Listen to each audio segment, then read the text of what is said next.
Welcome back, you're watching Overdrive and today we're talking Ferrari. As you just saw, if you want a Ferrari that's the ultimate in driver involvement, you really can't do any better than the 458 Italia.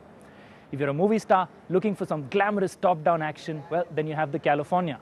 But until now, if you were a social billionaire who wanted to travel everywhere with 4 friends and luggage, you didn't have a Ferrari, but now you do.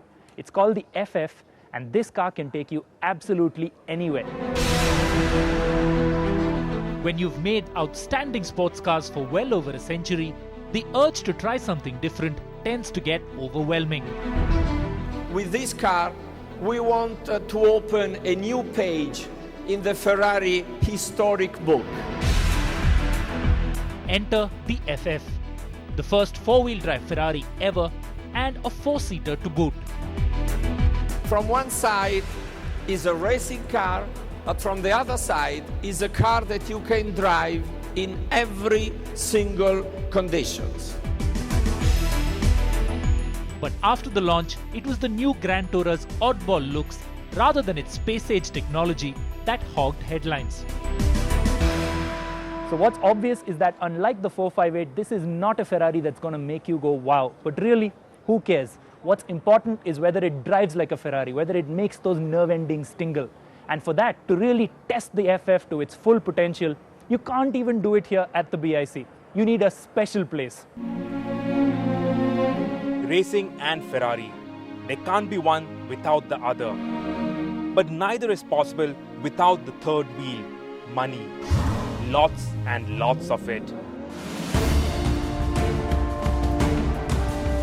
Which is why the uber-exclusive ski town of St.Moritz is not that abstract a place to be testing a Ferrari. The place, after all, reeks of money. The second home of the rich and famous, it is a place of truly extraordinary natural beauty. There is so much money, there should be a traffic jam of Ferraris. Yet, thanks to the snow and ice, there is not a single Ferrari. Until now. This is ridiculous. I'm living out my rally driver fantasies driving, of all things, a Ferrari. Just imagine a Ferrari FF on this frozen lake in St. Moritz in Switzerland. Life's good.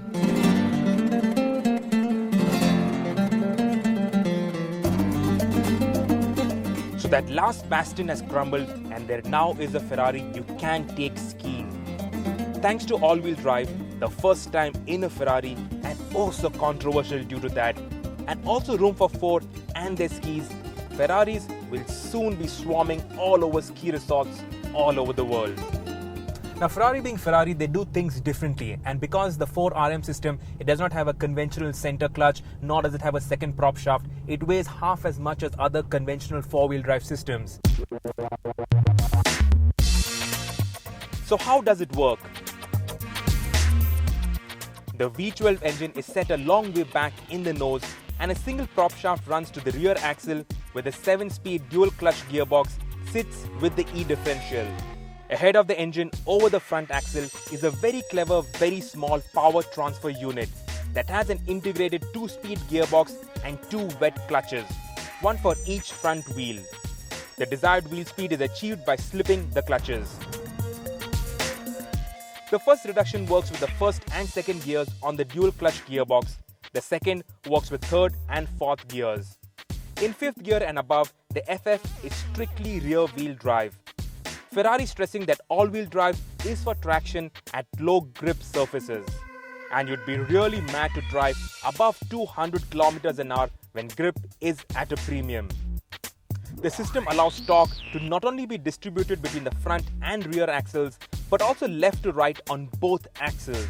It is so freaking clever, it uses an evolution of the 599 GTO system that uses predictive logic to estimate how much traction is available at each individual corner, rather than just reacting to slippage. Now, I've done this thing before, driving a 4-wheel drive car on ice. But in all 4-wheel drive cars, you can feel that the rear is starting to slip before the front starts to work. Here, the transition is just instantaneous. You don't know when the transition, when the shift occurs. Works beautifully.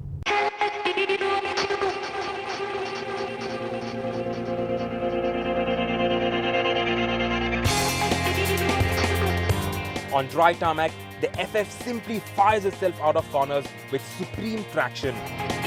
Power oversteer never materializes. On ice though, you can make it dance. A Ferrari is of course nothing without its engine, and this V12 engine is a piece of work. It's almost diesel-like in its grunt, in its torque. At 1000 RPM, it makes 500 Newton meters of torque. And in total, it makes 683 Newton meters. Now just to give you an example, the California at its peak doesn't even make 500 Newton meters. It's so powerful, this car.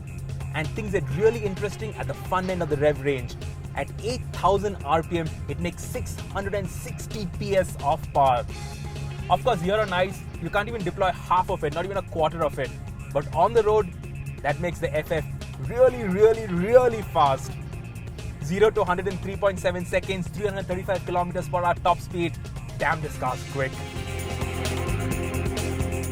It makes a beautiful noise thanks to the 6x1 exhaust headers that was first seen on the 599 GTO. Two resonance tubes deliver the deep, low intake snarl directly into the cabin. And when you give it everything, the hairs on the back of your neck stand. The FF, mind you, is a big car, over 5 meters in length. But when you start driving it, it just shrinks, wraps itself around you.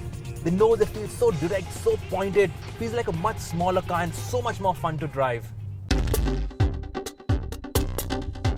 The steering is brilliant at everything except signaling a lane change. Having all the controls grouped on the steering wheel, including wipers and indicators, is just madness and is frankly way too much. It seems a little crazy talking about ride quality, but this ice road, it's not smooth, it's far from smooth, it's quite bumpy. Yet the FF, it just takes it. It's got third generation of those magnetohydrological dampers. Very difficult to say, I don't think I've pronounced that right. But it works really well and it's a comfortable car. I can imagine doing Mumbai-Pune up and down every day and not tiring at all in this.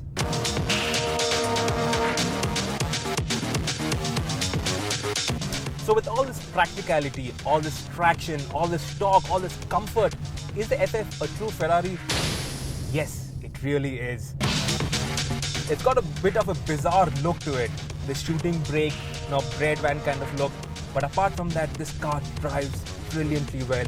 It's so powerful yet so comfortable. The interiors are lovely. There's really nothing you can fault with this. You can drive it like a sports car when you wanted to. It'll take you across the Alps in a jiffy. And when the mood strikes you, you can get onto a frozen lake and do this.